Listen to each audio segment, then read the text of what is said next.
everybody, and welcome. Welcome. Hey, guys. Episode 2 of the podcast. We are so excited to be here today with you guys, and we're excited to continue what we started last week. Yes, we are. Super excited. But before we go any further, we want to talk about just how to subscribe and how to just be a part of the memberships here. So first, we want you to always go and click the subscribe button. Yes. Okay, we got to do that. We got to take care of business first.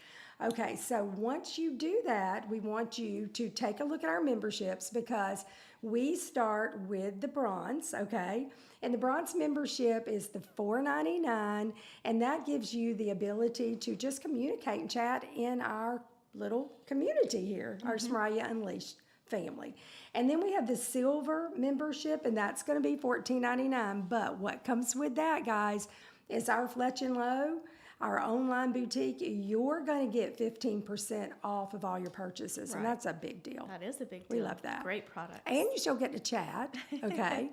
But then we Talk have and shop. we have our gold membership, and that's going to be really awesome for all of you who really like to shop, who really want to be in the know, that all the people that want to see all the behind the scene things and be a part of some of the secret kind of behind the scene things that happen here at Smeraglia, and that is $29.99 a month. So, but you get everything, you get to chat and do all that. So that's pretty awesome membership. It is. Make sure you subscribe and like for all of that and figure out which level of membership is best for you. We love when people join in this community of podcasts, and it's something new for us, but it's something that I know is going to be great, and you guys are going to enjoy it. We've actually already had a few subscribers. I'm so excited. So that's very encouraging to us, and we love that. But you do have a little bit of homework to do now that you are a part of the podcast membership. You need to email unleashed@smeraglia.com. And let us know that you have signed up, and that is how you are going to receive your discount code. Due to privacy restrictions from YouTube, we cannot access your email directly. We can't have that information, so you have to email us and say, hey, I am a member, I just signed up, I'm bronze, I'm silver, I'm gold, and then we will quickly respond back with your code. So be sure you do that, but guys, always like and subscribe. Come be a part of Smeraglia Unleashed. That's awesome. Now that you're a part of the family, you can be a part of all of the interesting topics that we have and things. So we're really excited about today and last week, our first podcast. That was really exciting.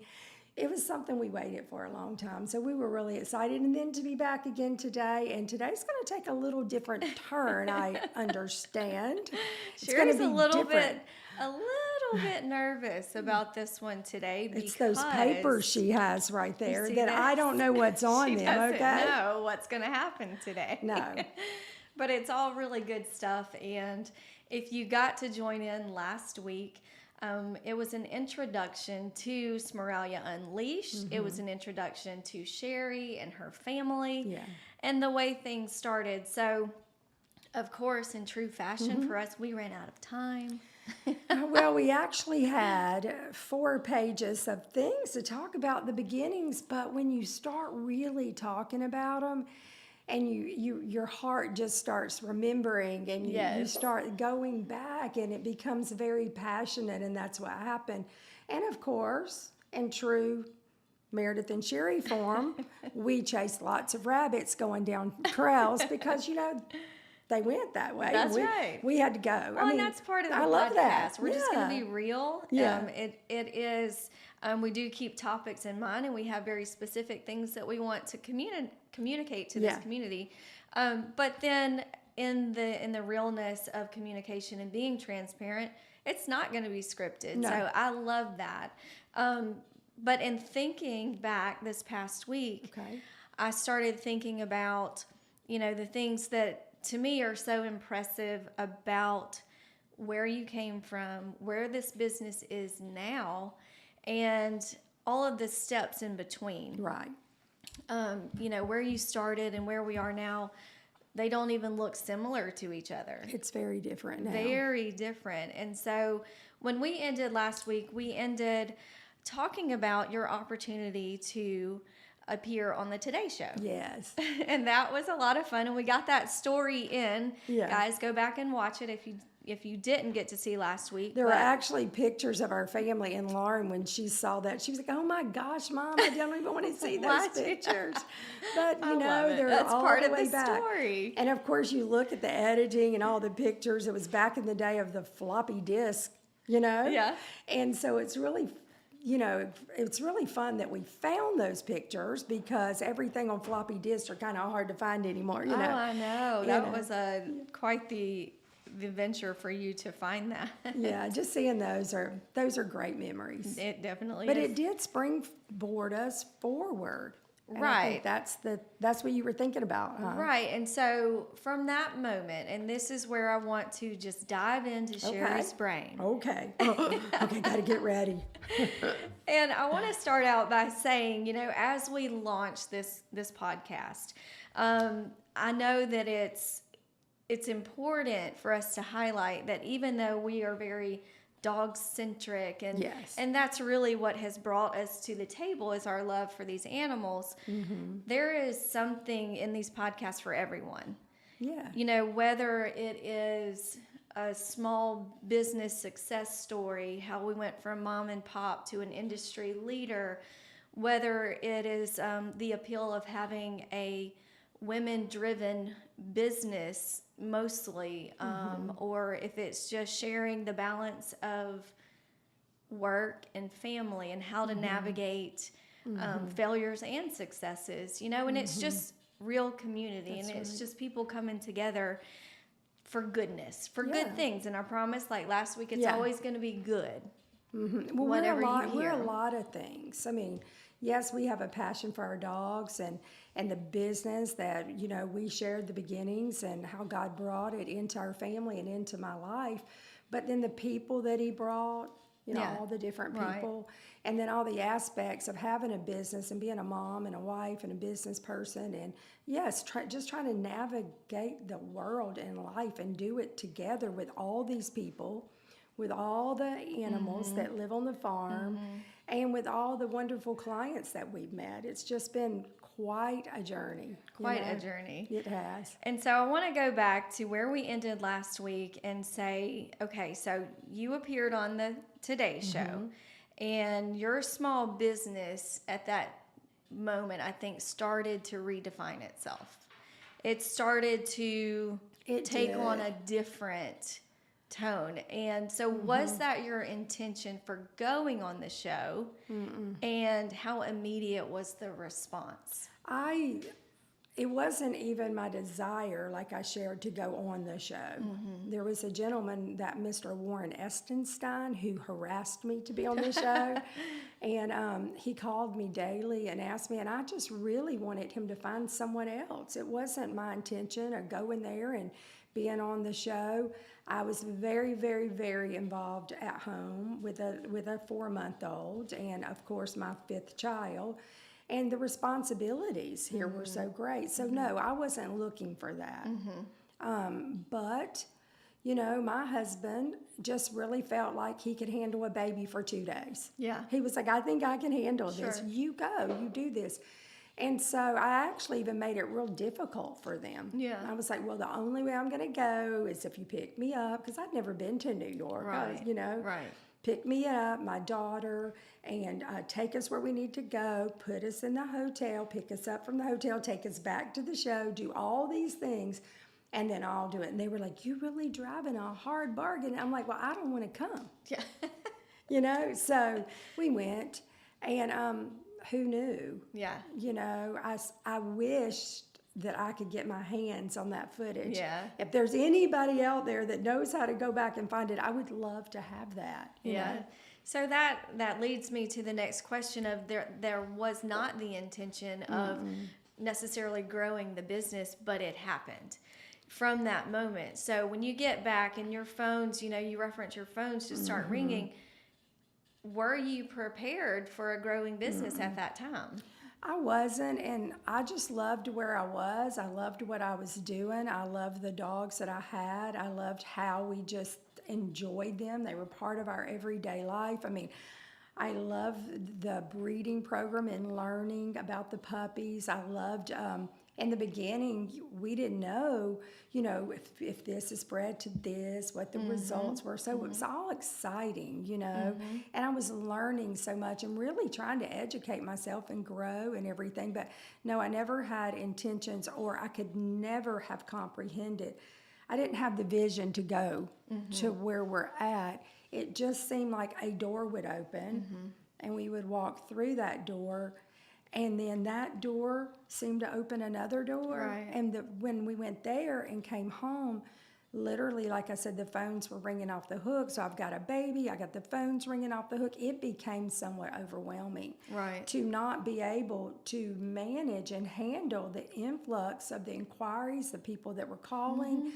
The voicemails at the end of the day, it was just like, then the emails, and I was just like, I don't know how to I think navigate a lot of all times the not knowing is protection for your vision of what's to come. Because if you knew all the things that you were going to take on, you probably would have maybe tapped out because it's so vast now, and we'll get into the umbrella of Smeraglia and everything that's under that, which is really incredible. But the not knowing, a lot of times, I think a lot of people associate that with anxiety or fear because you don't know what's behind the next door, what the next step is. But I think sometimes we can look at that as protection for what's to come in the vision. Absolutely. I think that's any area of your life, even with pregnancy and being a mom and everything that you go through, you don't know until you know. Yeah. And then you're like, and then it's like, okay, if I knew then, I maybe wouldn't have done But this. no, we just walked through it and just kind of navigated our way through it, and it was all exciting. In those early days, I mean, when you do everything, you breed the dogs, you groom the dogs, you answer the emails, you answer the phone, you take care of the family, you do everything that needs to be done. It is great. I got to know all the clients. I was the only one. If they got me on the phone, I mean, I'm sure hundreds of people tried, but I couldn't take every call. Right. And the people that got through, that I got their call and I talked, back then, I don't even know that there was like call waiting where they were buzzing on you. Yeah. So where you would hear, I got a call. That little beep that you could hear. Like just the beep, but you couldn't see who it was or anything like that. Call back waiting, in the day. I had forgotten about that. I know, isn't it funny? But just kind of working my way through it, but it was burning the candle at both ends. It was early mornings and late nights, and it was hard. It was a lot of hard work. And so I want to bring up Judge, your husband. Yeah. So he comes He's not from, a judge. you need to explain that. He's not a judge. Italians all give their kids a nickname. His name is Anthony, Tony, people call him that, but all Italians, at least in this family, from his family, have nicknames because they seem to name their kids all the same name. Yeah. Like his dad's brothers both had a Frank, both had a Tony, both had a Mike, so they had to have a little nickname. And he was apparently bossy, and his dad used to say, "Here come the judge," when he came in, and that's how he got his name. And it stuck. Yeah. That's the only way anybody knows him, really. Yeah. But he comes from a family-owned and operated business. Loop Coin and Jewelry is a Smeraglia legacy because his dad started it, correct? In 1963, so that's a very old business in Mobile, and their family all worked for the business, and so that's really all Judge knew, was to be a business owner and work for the business, And so for him, that path was pretty clear. He knew that this business was and still is transcending generations. Yeah. And that was just always laid out and known, because even now, your son works there, your nephew works there. It's still very much Smeraglia heavy. Sister, the whole family still works there. If you go to Loop Coin and Jewelry, Loop Coin I think loopcoin.com. Yeah. I'm like, okay, I don't even go to the website a whole lot. I think it is. But you'll see family pictures. It's very rich in history. And the little boy looking through coins, that's Judge as a kid there on the page. Yeah. So there had to be a time when Teddy Bear Golden Doodles, you realized, okay, this is a lot bigger than my hobby or my passion. Did you then think, okay, now I want this to be a family business? And how did that come to be? I did, because I mean I was in dental hygiene, so I did have a career path that I was going to be on, and I liked my career. I enjoyed it. But when I started having kids and we moved out here to, the far away land of Rosington, for me, I moved far away. It was 30 minutes, okay? It just felt like it felt like I had been put to the other side of the world, because all my friends were all in one community, hanging out, going to the Y, going back and forth. We just walked. We did everything together in a little neighborhood. And all of a sudden, we're out here in the woods. I felt like it was the pitch black of night. There was no street lights. I mean, you couldn't see anything but the stars at night. Yeah.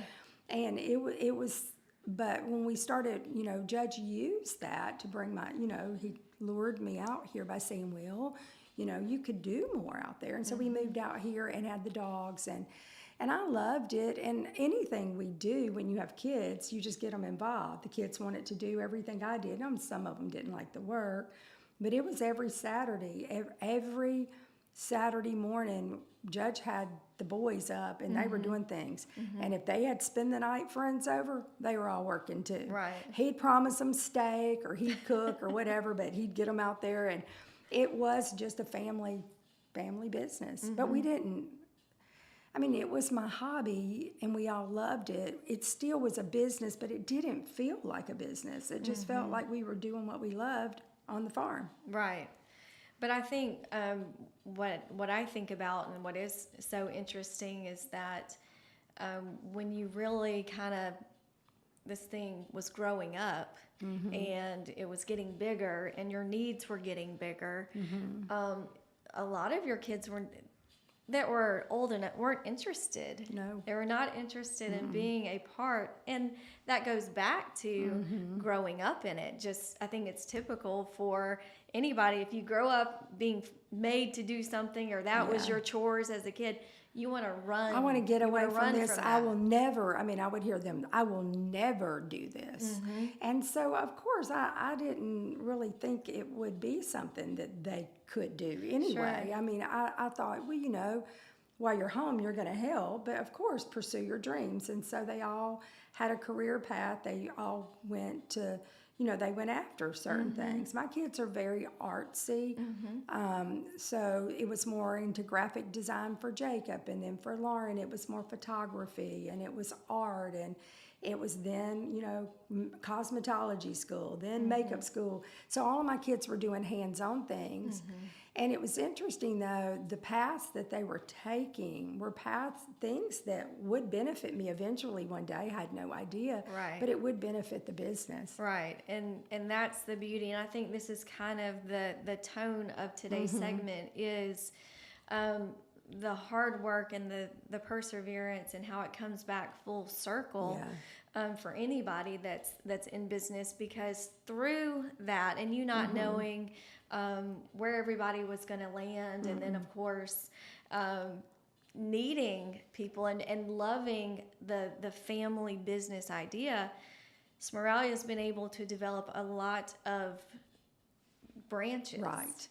And with that, your kids have come back and have fully integrated into this business. Can you talk a little bit about now the opportunities and how your family is now back in this business? Well, and like I talked about Lauren and Jacob, and then I had Lucas, and Lucas went to college for business, and he really kind of went towards Leap Coin because, we have a family business, and that was something that he was advised to do, and it was a smart move for him. Then I have Joseph and Natalie, they're the younger ones, and Joseph's going to culinary school, has a real passion. He really, when he goes after something, he is OCD about it, all growing up. And so Joe is really kind of all about food and presentation and doing all of those things. So good. Yeah, everybody loves to benefit from Joe's food. He tested on us all the time. Yeah, we don't mind. And of course, Natalie, she's in high school still. So all of my kids started developing things and seeing things, and were working out in the world and doing other things away from home. But they did start seeing, wow, Mom's got this website. Mom's got this going on. Mom needs photography. Mom needs this. And so they started giving their opinions. Like, you should do this and you should do that. And I'm like, okay, so when your kids get older, they start wanting to bring something to the table, but they weren't committed. They just wanted to help. Right. And it's interesting how, as they started getting involved, and of course, being a dog breeder, it's like, what kind of profession is that? Right. I mean, we didn't know, we didn't want to go around saying, I'm a dog breeder. I mean, it just didn't. And it was kind of frowned upon too. It was like, that's not a great professional, that's not a career. What do you mean you're a dog breeder? And so my kids would hear those kind of things, and of course, they would read sometimes emails. People would send ugly emails, and I'd read it and say something to Judge, can you believe this? And they would hear it. So they picked up, that's not something we want to attach to. Right. Right. And I think that the importance there and the point that needs to be made is that through, because you've kind of touched on what I want to ask you next, but through you being committed to the vision that you had, it wasn't anybody else's vision at the time, but because you stayed faithful to that, it turned into so many other people's passion and vision, not just within your own family, but it opened those doors that otherwise wouldn't have been opened. And these businesses that are the branches of Smeraglia have really impacted so many other people.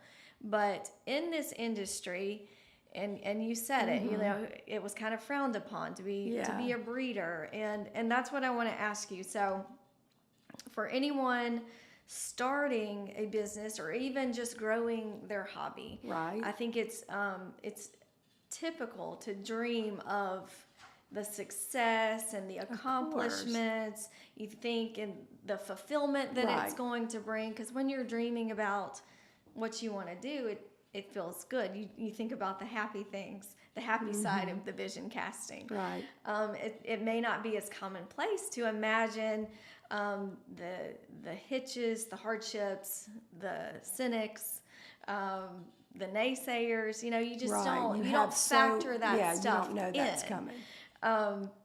And in your industry, the breeding industry specifically, it comes with immediate built-in antagonist.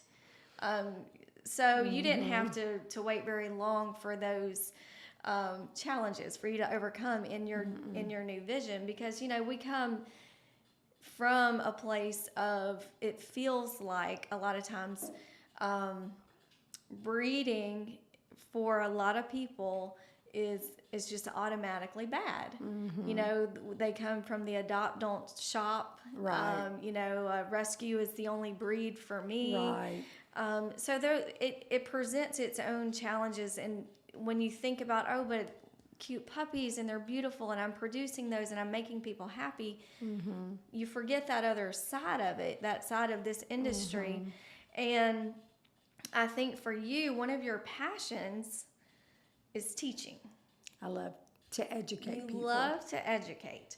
And there was a time and a moment, and I remember this specifically, when you shifted the narrative of your business.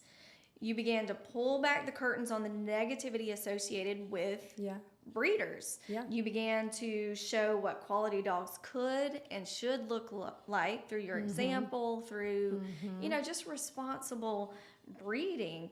And little by little, you began to break off that backyard breeder stigma, and then you changed that into being the industry leader. Yeah. But why would you begin to talk about being a breeder in an industry where everybody's like pretty hush-hush about it? Well, for a long time, I wanted to stay kind of under the radar like that. I didn't want to be a target because it seemed like you would be a target because there was always somebody that had an opinion about what I was doing. And so I just liked kind of, if you call me, if you come to me, if you email, you know what, we can talk about my wonderful, beautiful puppies and what I have and what's coming. But you called me, you're wanting that. So I have this common bond with this person. But to go out and just expose myself and say, hey, look here, take a shot at us, nobody wants that.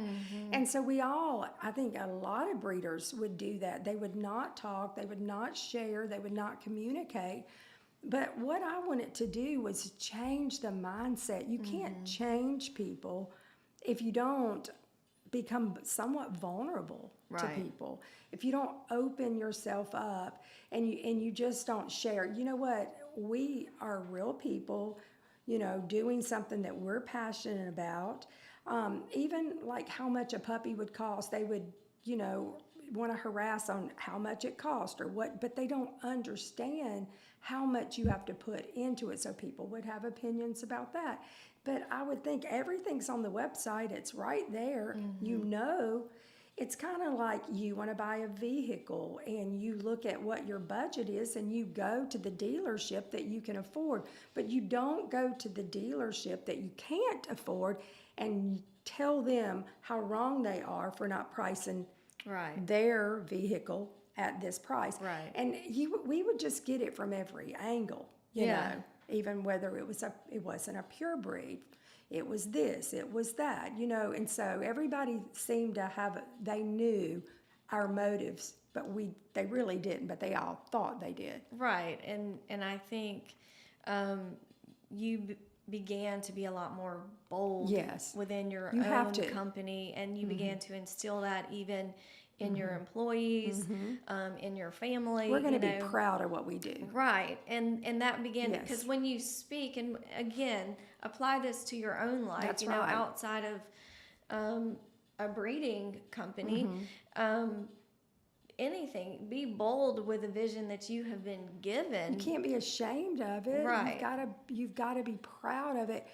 And when I think what really started making the shift in my heart and mind was to see the difference that the dogs were making in the world, to see the lives that were changed, the tears, the relationships that were forming between me and the clients and each other, the dogs with the clients, just seeing all of the love and the relationships that were coming out of it. I saw that and said, that's not something to be ashamed of. And then as we started training them and learning more about, training the dogs and making sure they were the perfect match for their families and making sure that the dogs knew how to behave, because we learned that the number one reason that dogs actually lose their families and their lives are behavior issues. So if we can change those things and make a good match, then people were just, they had so much love. They would show up here and they would just hug me and break down crying. And then as they started being trained to do service and therapy work, we began to see them, save lives. And I would think there is a person alive today that wouldn't be alive if I had not done That's right. what I did, my job, produce this fabulous puppy that went into their home and saved their life. And I thought, wow, these are starting.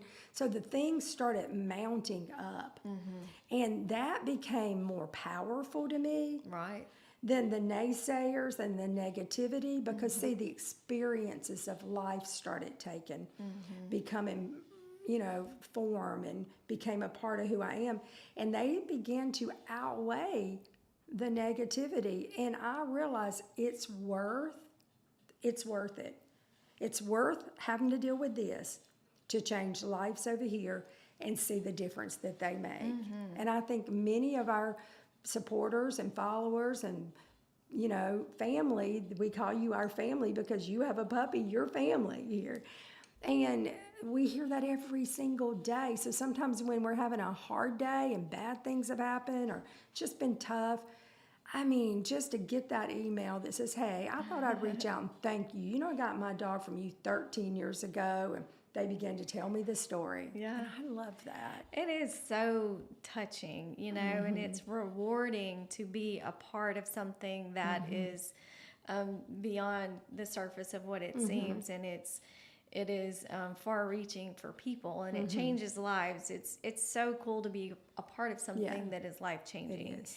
And I love that, and I have a lot of times believed that when you've been given a vision or a passion in your heart to do something, that a lot of times it's not just for you.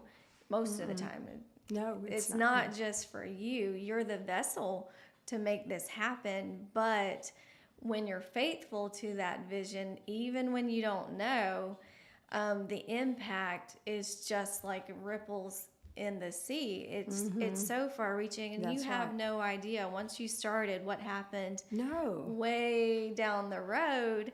And without having that boldness, that faithfulness to the vision, you just wouldn't. It's so easy to just go, it's not worth it. Yeah, there were days you want to give up. There's days you wonder if it is worth it, and you get to that point, and then you're like, okay. But you know, another thing was the people. As the puppies needed help, and I needed help to care for the puppies and to do everything I wanted to do and accomplish for those puppies, it was going to take caregivers. Yeah. And bringing the people here and then providing an opportunity for them to have jobs. A lot of the people that work here to this day that have been here for many, many years would not be living and having a lifestyle that they have. They could not provide and care for their children, send their kids to college and do things because they have a secure job. And those things are important too, because you're also now a business, you're helping the community, you're helping people. So now those people become somewhat your responsibility too. It's not just the dogs, you start looking at the people. So now, yes, the vision grows, and you want to make sure that everybody is cared for, the dogs, the people, you know. And so, yes, it's the vision starts growing, but then the people come and they're like, hey, have you ever thought about doing this or grooming, or have you thought about training more or doing things like that? I'd love to be a part of this. I'd love to help in this way. So the people actually started opening my eyes and showing me there's other opportunities. There's needs. The dogs, just raising the dogs and taking good care of them and putting them in the hands of the client, the relationship just didn't end there. Right. There was so much that dog needed and that family needed Right. from us. Well, I couldn't give them everything they needed, but if I had trainers that could speak into their life, they could.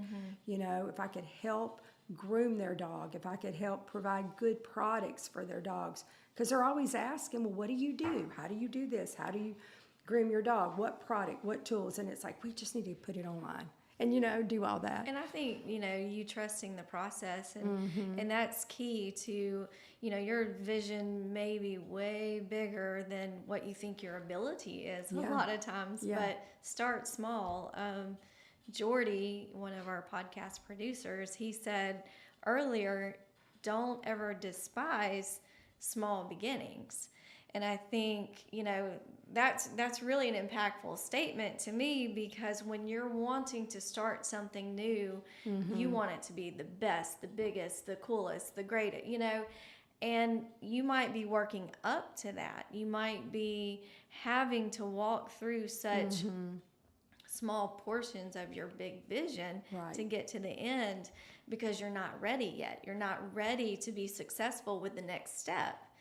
And so small beginnings or humble beginnings or even a lot of failures are so vital to success.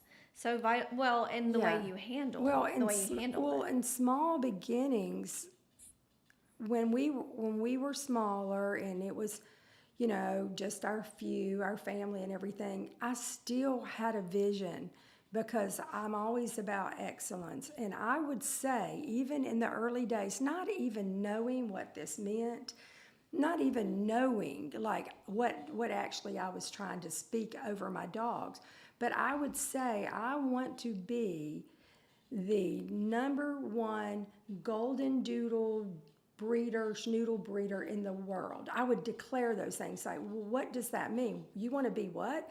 I didn't mean I want it to be the biggest or I want it to be all that. I want it to be the best at it. And I knew I wasn't. I didn't know anything really when I first started, but I knew that I would take everything inside of me to apply knowledge and learn. So when you have a business, when you have something that you're passionate about, you have to almost eat, sleep, and breathe that thing. You've got to know it. You've got to understand it. You're going to do things. You're going to mess up. You're going to feel horrible. You're going to not do things right. You're going to learn the hard way. I really said you can't go to school to learn this kind of stuff. Right. There's You no way. cannot. It's truly through the school of hard knocks. It's just learning it, trying it, but be willing to fail. You know, if you don't try something, you're never going to have the opportunity to go further. And yes, you can fail. Failure's not a bad thing. You know, it's not. But also, don't despise big things either. Right. As long as you can do what you do with excellence and you create a model of something and it works and you know what it takes in any field or business, then what you can do is take that and now you can say, okay, we did this good, so we can duplicate it. We can go a little, we can do a little more because supply and demand, people are wanting, you know, we're thinking, well, we can do that. We can have few more litters. We can, but it's going to take this many more people.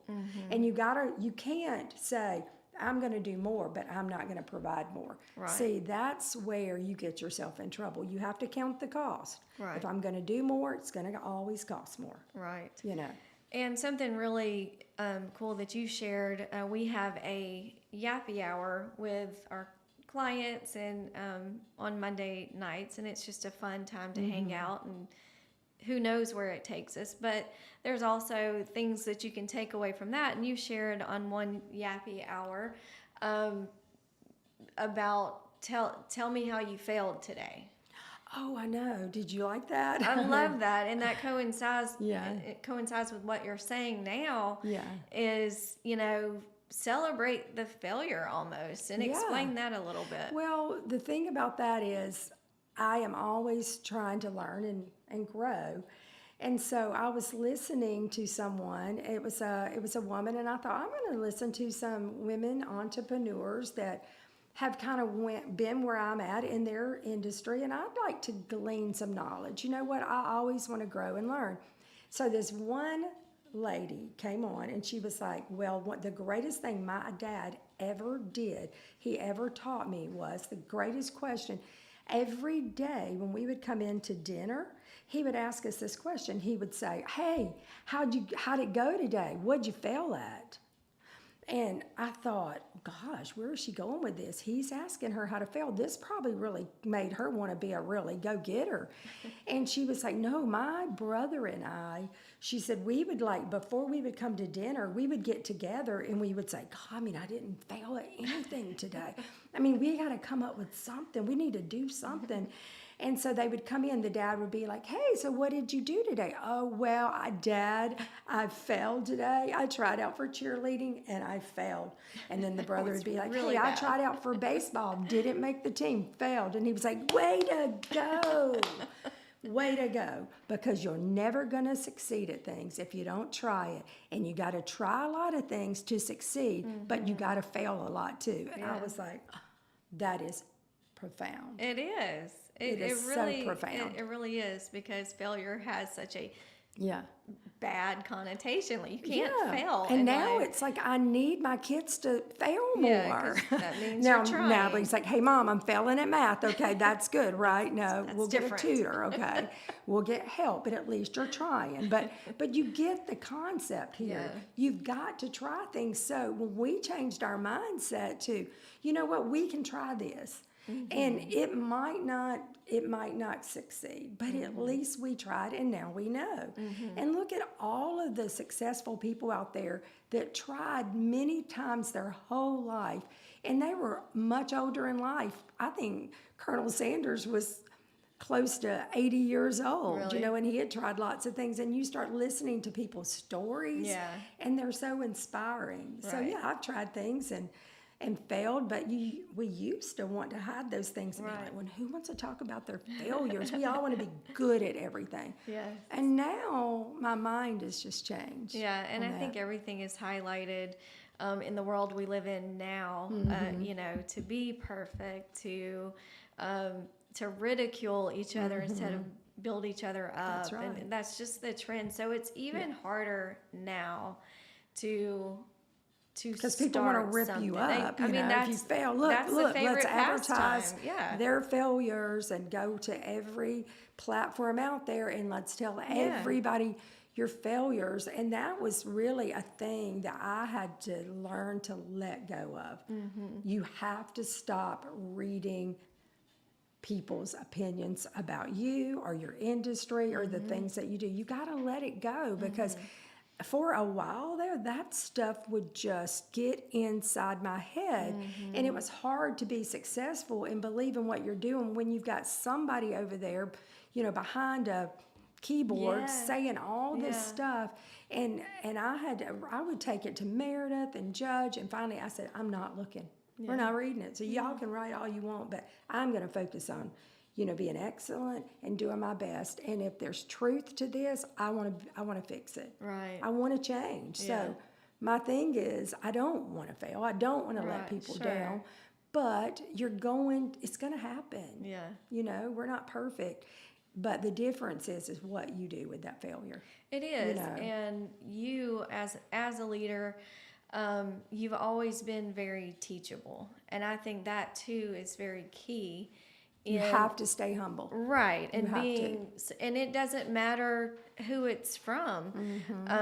You are always willing to receive critiques or feedback or direction. You have always said, "Hey, just bring me the ideas. Tell me." Yeah, I love that. And I think that is very key. I have watched you through the years walk through so many challenges and so many of the speed bumps in life or business. And I swear those things motivate you to go harder. They never seem to knock you down. It's like, okay, and you come back harder, and then that propels you into the next step. Whereas it's really easy at those times and those moments to go ahead and grab that white flag. Yeah, but those things, sometimes they just happen. Sometimes they're there. They're designed to discourage you, to try to steal the dream, to take your passion, to take your joy out of the day, all of those things. And when I see those things come against me, if anything it does, it makes me want to rise up and just fight for what I believe in and what is truth and what I know. And I know these things are not right. I'm really about right. If it's right, it's right. And if it's wrong, it's wrong. And yes, there's a lot of times when we'll get a complaint or we'll get something and I'll say, did this happen? Did we say this or did we do this? And then I'm saying, well, we got to own that one. Right. We got to own it. And you know what? We're going to deal with it. And we're going to be honest and transparent and say, we blew this one. I am so sorry. Yeah.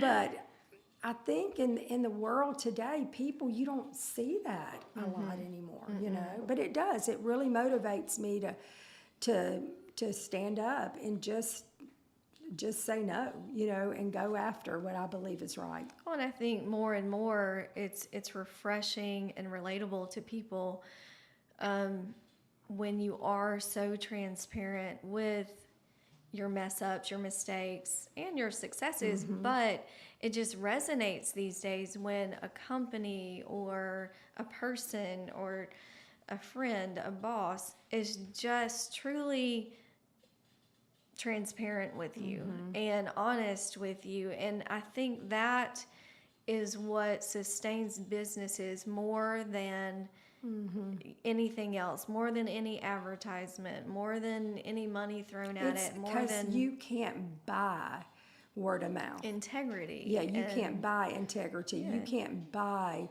a referral. I mean, people, and we're in that people business, and how you make people feel, they're going to remember it forever. And I'm sure I've made people feel not good. There's been situations and people didn't feel right.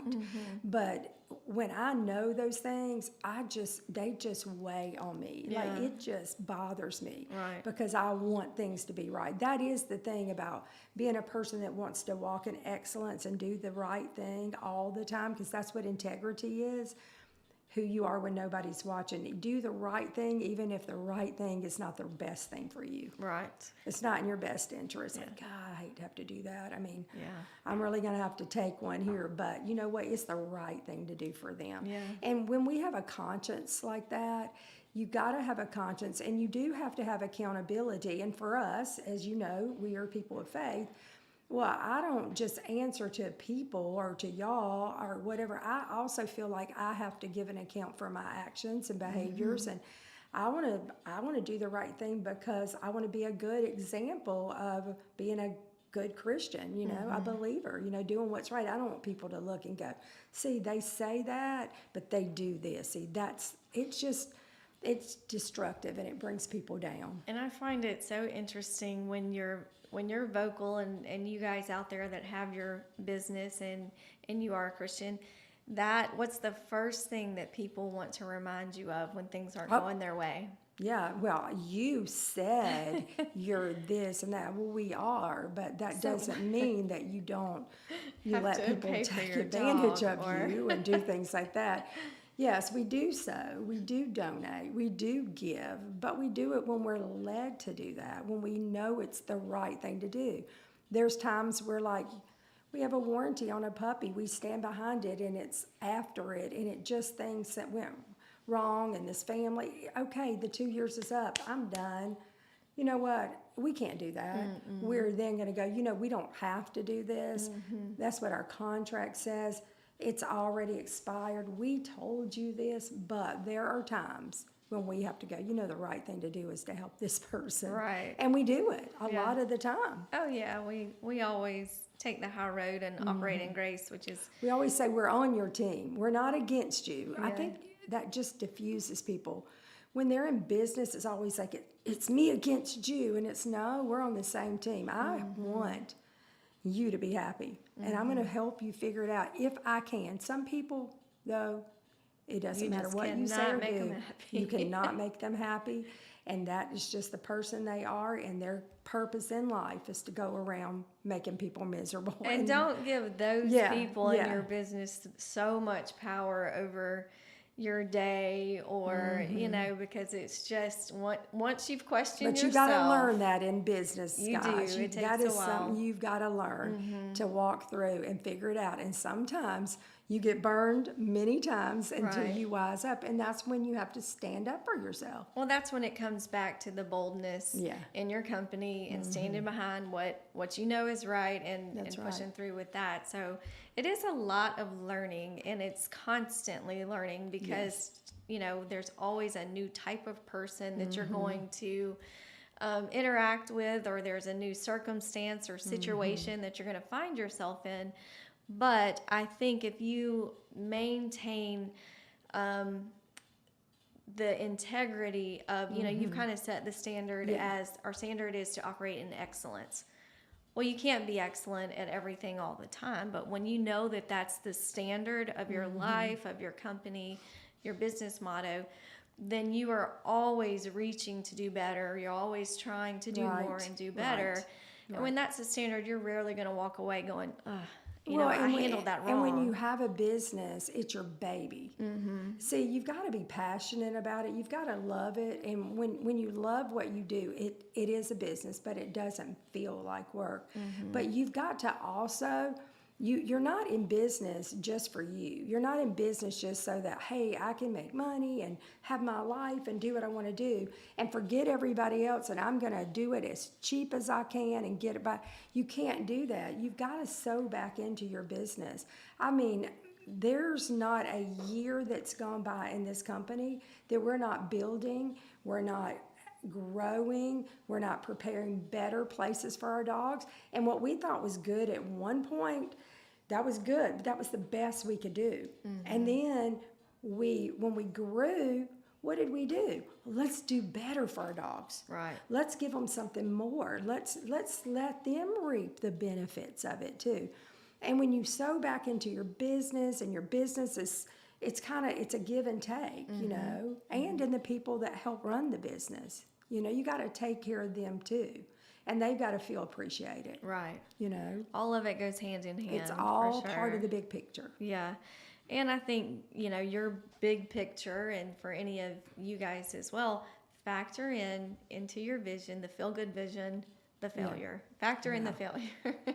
Because then once you're mentally prepared for that, it goes down a lot easier. But so if someone is listening and they are truly on the crossroads, they're at that crossroads of either go harder or throw in the towel because of the challenges, and what would your advice be? Well, you only can answer that question for yourself. You have to know your limitations. You have to know what you're willing to sacrifice. You've got to know where you want to go. And no, don't throw in the towel because of external circumstances. If it's time for you to end, then do it because you know. But you know those things. But never let somebody take that from you. You know, don't let somebody take something from you that is a that difference. you've worked your whole life for, that you believe in, that you have a vision. If you lay it down, you lay it down. That's fine. Because some people, you know, at the end, they've done something and now they're either going to pass it on, sell it, or do whatever. But I would say always push through if you can. Yeah, but I like that. Don't let somebody else make the decision for you. No. You'll know when it's, you know when to hold them, you know when to You fold. got it, and you have to know that, and you also have to know when it's time to go in a different direction. Yeah. Okay. Yeah. Because doors open and doors close, and sometimes you see things in your business, in your field, and whatever you're doing, and then another door opens, and you think, you know, if I walk through this might have to change, but you count the cost and you make that decision.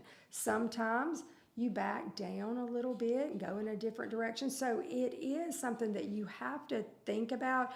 You got to think 5 years from now, where do I want to be? Right. 10 years from now, where do I want to be? And what's your motivation for starting it? Yeah, and I think that getting helps. there, Yeah. you know. And you know, you grow and you learn and you start. My thing is, I want to work smarter, not harder.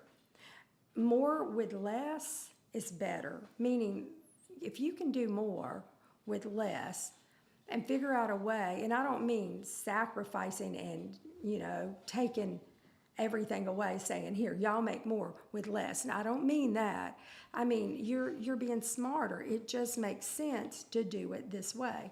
And so that comes from a lot of wisdom, listening to people in business, asking questions, and really maybe not making the same mistakes that we made early on or they made early on. Right. You know?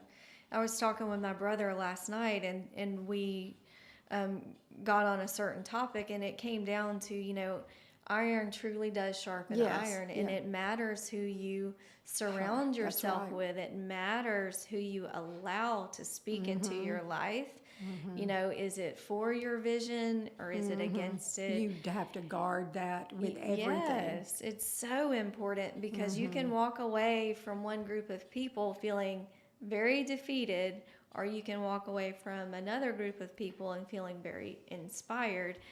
And I think a lot of times we don't realize how important it is to protect what you hear, who you let speak into your life, protecting your vision, because again, go back to, you know, what's your motivation for starting a new company or Right, pursuing right. your hobby? Is it simply you want to make more money, or is it something that has truly just been put inside you, and is it for other people? Yeah. But you're the person to make it happen. Yeah, and mine was I wanted to be at home with my kids.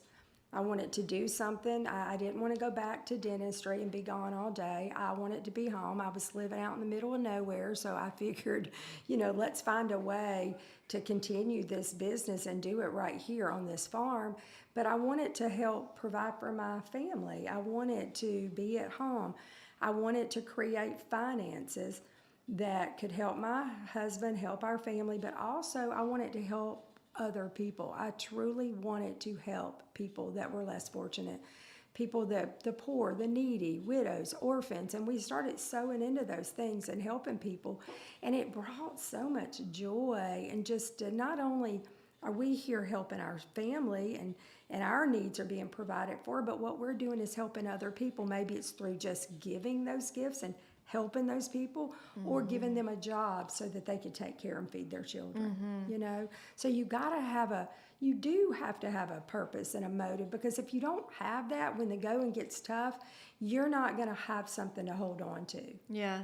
And always remember or remind yourself of your why, of why you ever started it in the first place, and bringing it back to the true vision. And get back on track. You might get off. I've gotten off many times, gotten distracted, started looking at things, and then I'm like, hold on, I cannot do that, because if I do that, I'm going to go down the wrong path and I can end up in a big mess. And I don't want that. And for me, my reset button is always, did I acknowledge God in this, or did I just do whatever I wanted? When I start going back to failures and really bad mess ups and off the track, I kind of can trace it back to, I just did what I thought was right.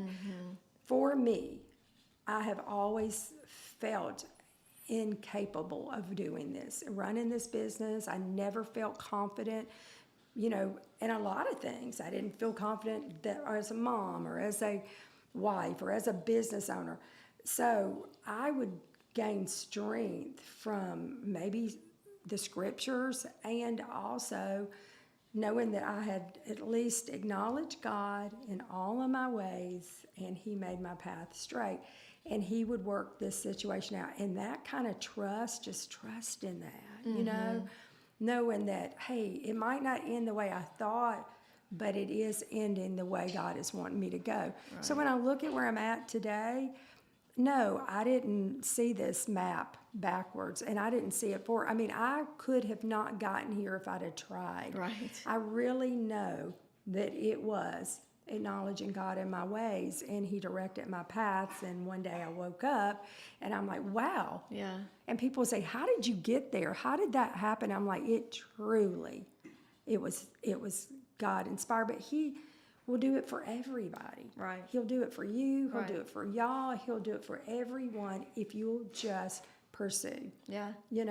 And I think the overarching theme for our second podcast is driving that point home, that hard work and being faithful to your goal, your vision, what it is you want to achieve. Diligence. Stay diligent. Does pay off. Yes. And, I think the greatest things come from the unknown. But if you're faithful to walk through it, and look, like our dogs have been more impactful to people than a lot of people ever will be. Yes. And that's no mistake. And this breed and what we do and how it's all orchestrated is so beautiful. And something, like you said, you couldn't have created it yourself. No. But you did remain faithful to it, so therefore you saw the benefits of it. So we want to leave you guys today with just some encouragement. Yeah, don't give up on the dream or the vision, and don't let anybody take it from you. Yeah. Don't let that happen. Because you have no idea where it's going and where it's going to take you. So This has been a lot of fun. Again, Lot of it's gone stuff. by so fast once again, but we want to invite you guys, of course, to like and subscribe to our podcast, but also follow us on all of our social Yeah, media everything, platforms. yes. Tell them other places that they can Well, find us. we have Instagram, and of course, that's very beautiful, and all of the photography, we just love that. And we have our Facebook family. Of course, we have lots of other things on YouTube other than our podcast. And it's just a great place. It's a great place to go and just get a smile. The dogs are always going to be there. Their beautiful faces are going to be there, you know. So we love that. But you guys, we have thoroughly enjoyed this. This is not going to be the typical every week. Right. This was the first two. It was the get to know you, the introduction. But things are going to change because we have so many great ideas for podcasts. We have people that we're lining up to come and speak to y'all, to share their stories, to learn, to educate y'all. So great things that we use here at the kennel on the farm with our animals. So things are going to change, but we wanted y'all to just get to know us first. Maybe take a couple weeks, and we need to get to know Meredith too, you know, get to know who we are, and you will do that as you follow and Yes. subscribe to everything we do. Yeah. We're live We're everywhere. every day on Facebook. We are just going live, and what that means is we're just like on and telling you what's going on, you know, Yep. showing you the puppy, showing you the farm. And so we love to do life with you. And one of my visions is that when you do come here to get your puppy, you are going to feel like you know us. Like you're going to walk in and you're going to be like, wow, I feel like I'm home. I want the people that come up and hug us. I love that Yeah, so much. I do too. And it doesn't offend me at all. And they're like, oh my God, I mean, I feel like I just know you. You're like a friend, you know? And we're like, no, we love this interaction. So we want that. And we just want you to feel a part of this family, however you can, whatever platform you want to join us on. Yep, come join us. And every platform is different. You get Yes. a little different Yes. version of what we got going on. So it's a lot of fun. Come hang out with us. Let's be friends. Let's be family. And we love to hear from you guys. We Don't hope- forget to subscribe here, though. We got to have you here. We'll see you here next week, Yes. Tuesday at Yes. 11 o'clock Central Time. All right. Bye, guys. Bye.